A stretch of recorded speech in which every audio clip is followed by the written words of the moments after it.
Hello and welcome to Face to Face. I'm your host Adam Jasser. President Trump has delivered a new dose of outrage this week by repeating Russian falsehoods about Ukraine and criticizing President Zelenskyy as a dictator who has little support among the Ukrainians. Whether this is a brilliant negotiating tactic by the author of The Art of the Deal or a betrayal of Ukraine and its European allies is a matter of hot debate.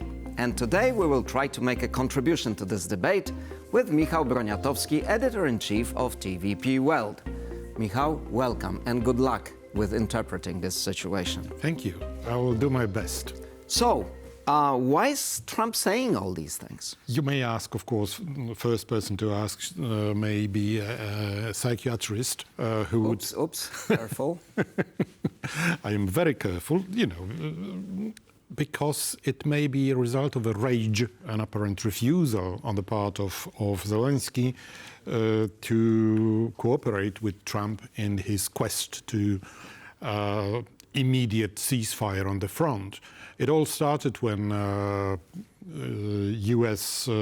Treasury Secretary came to Kiev last week with a piece of paper which constituted a proposal to take over 500 billion worth of minerals, mostly lithium. But on top of that, well, this is the part to which Zelenskyy already agreed.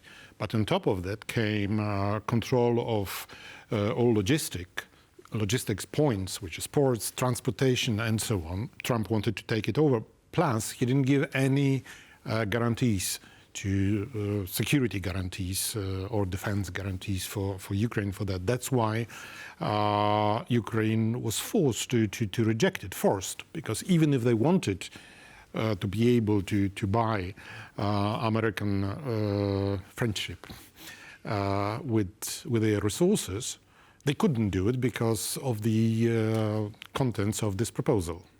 Right, but at the end of the day, this is what Zelenskyy was offering the United States. He himself brought the subject up many months ago, saying, yes, there is a benefit for America for supporting us.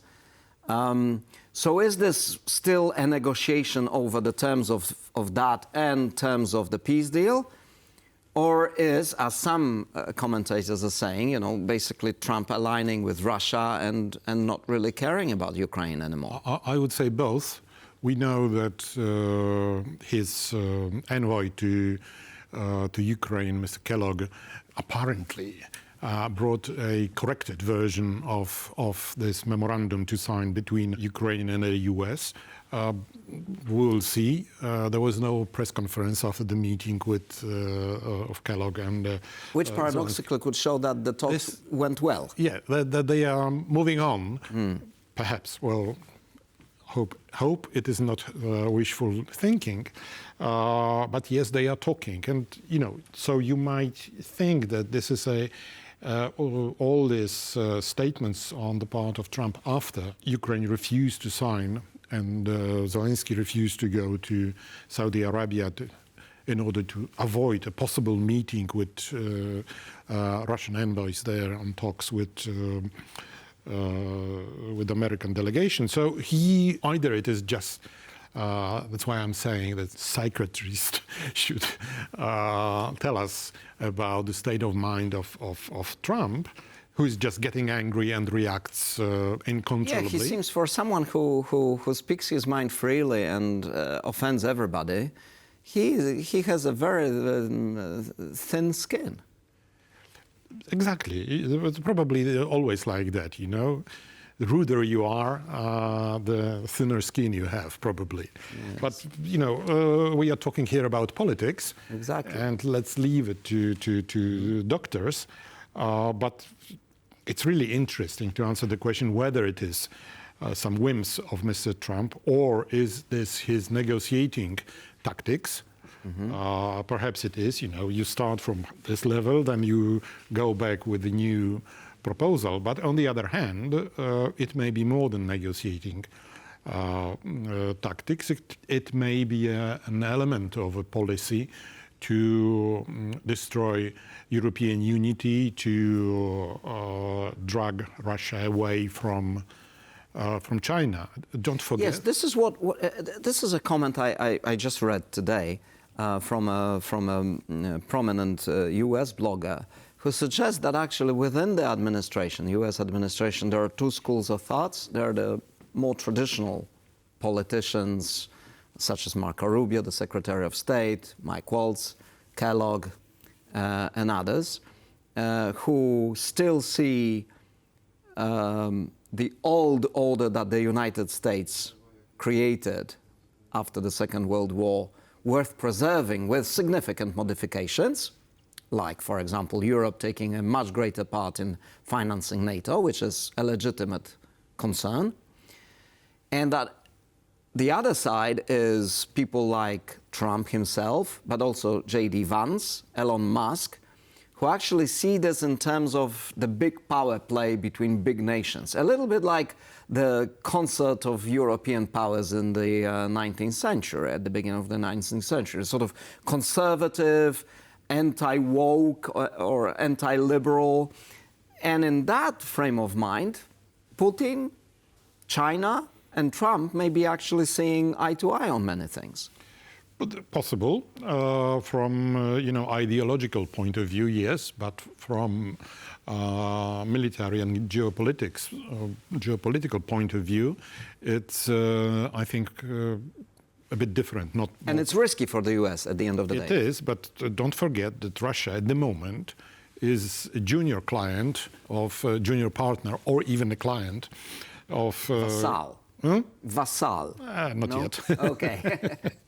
Of three main enemies of the United States, which is China, Iran, and Northern Korea. So if he is playing into hands of Putin, following his playbook, in fact, this may be, if you think about it positively, this may be aimed at separating, helping Putin to separate himself from this clientship. But on the other hand, again, we're speculating, right? Yes. We're not in Mr. Trump's head.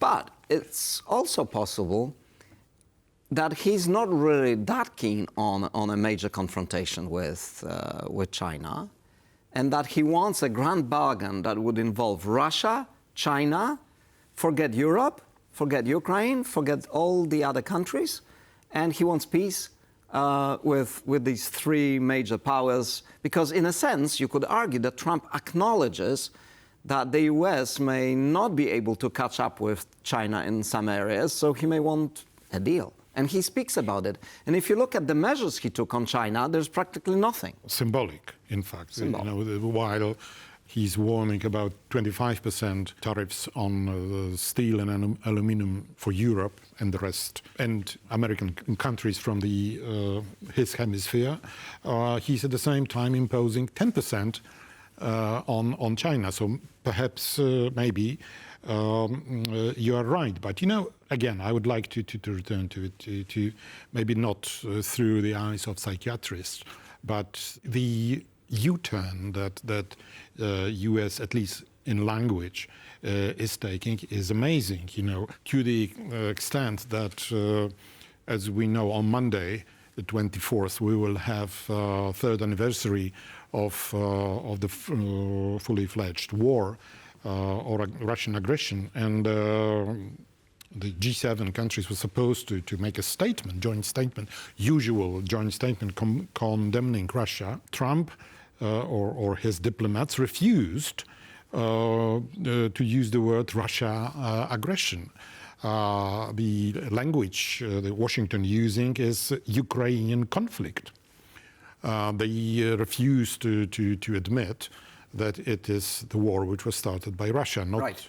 And of course, everything that Trump said had so far seems to have an adverse reaction to what he might have expected, because if he aimed to undermine Zelensky's position domestically by calling him an unelected dictator, it seems that support for Zelensky from across the political spectrum in Ukraine is actually rising. And many European leaders were very quick to remind Mr. Trump that if someone is an unelected dictator, it's not Zelensky, but rather his friend, Vladimir Putin. When you say that mobilized Europe, I think it mobilized Europe to moving, but not to, ants. When you look at them, they seem running in different direction, but they have a common goal. And but on the other hand, look, 6 months ago, when or maybe it was a year ago now, when President Duda, Polish President Duda, said European NATO countries should be spending 3% of GDP on defense, there was like, oh, no, that's too much. 2% will be good enough. Today, 3% is the minimum that it seems everyone is going to agree. Another example, there was talk about excluding defense spending from EU fiscal rules. 3 months ago, everybody was saying, no, we have to stick to the fiscal rules. We have to find other way. Today, the Commission is putting forward a proposal. The Paris meeting last week agreed in principle to push this through, and we're now just waiting for the EU Council to approve that. So, things are happening because, in a sense, all this risk and uncertainty is sobering people up finally. Yes, but I don't think it is words from Trump. It's people are all the time more realizing that the threat from Russia is real. And they also see lack of unity of the European Union. So those, let's call them coalition of the willing, who see that they cannot achieve unity, because it is not only Hungary and Slovakia who are moaning, but they will be soon joined by Austria probably. They are also... Czech Republic possibly later this year. Countries like Spain and Portugal, who are far away from Russia, they don't see such an urgency. When you look at what's happening, Europe definitely, European Union definitely is still in search of a solution. Well, in a sense it is, but it's also experimenting with solutions already.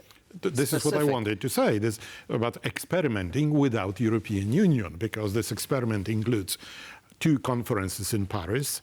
It includes Nordic-Baltic Group.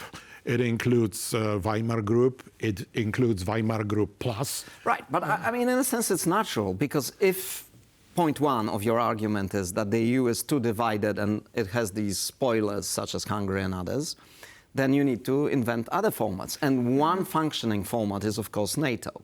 So yes. The Polish Prime Minister is talking about the Baltic... so far. Exactly, but it is functioning. And if you look at the Baltic Sea situation, where there is this now NATO... lake. NATO lake, but it's also a NATO force now patrolling the Baltic Sea, with the Swedes, the Germans, the Poles, the Baltic states, moving ahead effectively without the United States.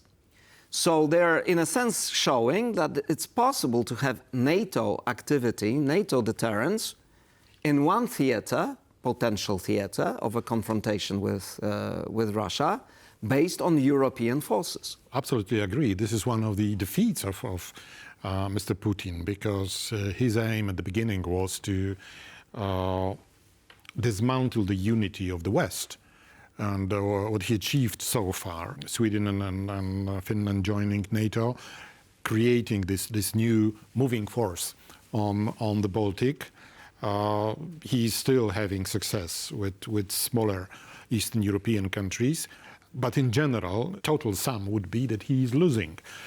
Even if you look at the proposal which was announced by Trump himself, and then his members of his administration, mentions only no NATO for Ukraine, and keeping the border where it is now, right? But it doesn't mention the change of the government in in Kyiv, and it doesn't mention the most important thing, which is demilitarization of Ukraine. While we are talking about a possible lack of demand to change the Nazi government in Kyiv, we could hear recently Donald Trump talking about calling elections in Ukraine, even using the argument which you already mentioned, that Zelenskyy is in fact a dictator without election. You cannot make elections in a country which is in a state of war. And 3.5 million of its citizens are in occupied territories. Yes, so, million people are fighting, a few million people are abroad, and even if you allow them to vote, it is impossible logistically for them to be able to vote in Ukrainian consulates across the...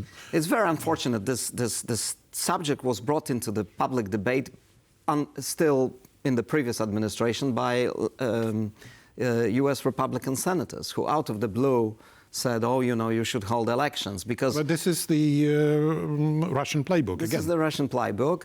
And, they forget that many countries in a state of war do not conduct elections. Starting with Great Britain during the war. I know you read up on this, so tell us what happened there. Yes, in 1935, Chamberlain came to power. His government was changed into a government during the war already by Churchill, and then Churchill stayed until 1945. So when he lost his elections, even though he was a winner of the war, but it was 10 years in the oldest democracy of the world. So okay, so that happens. But let me just, we're close to finish. So I wanted to ask you one more thing. The Polish President Duda just announced that he invited Donald Trump to come to Poland in April for a regional meeting around the Three Seas Initiative, which is a regional concept. And I'm just asking you, would that be significant that Trump comes here? Because if he were to pull out of Europe, if he were to abandon Ukraine, that visit would not go very well for him, would it? There are two possibilities. One, that President Duda somehow agreed it, this announcement with Washington, which means that Trump would like to come, which I doubt. I'd rather... You want to bet? Okay. I think it was... Low amounts, okay? Okay. Why? It's not the first time that Mr. Duda would be making statements without... Solid foundations. Solid foundations, let's call it this way. And he's repeating this idea of Fort Trump, which means building in Poland a big American base. Trump was, of course, very happy when he heard it during his first tenure as a president, unexpectedly from President Duda in Washington. It's nice towards Trump, but I don't think Americans in this, with this state of their minds would care to build something similar to Ramstein in Poland, which is the German base in Germany. So, what do you read into this? Why would Duda do this? He's now... His legacy or what? Yes, he's now a lame duck because he will end his... there will be elections in June in Poland, and he will stop being the president because his 2 terms are expiring, and August he will be in search of a new job. Right. Okay, Michał, with this we have to conclude. Thank you very much for your comments. Thank you very much for watching. This was Face to Face. See you next week.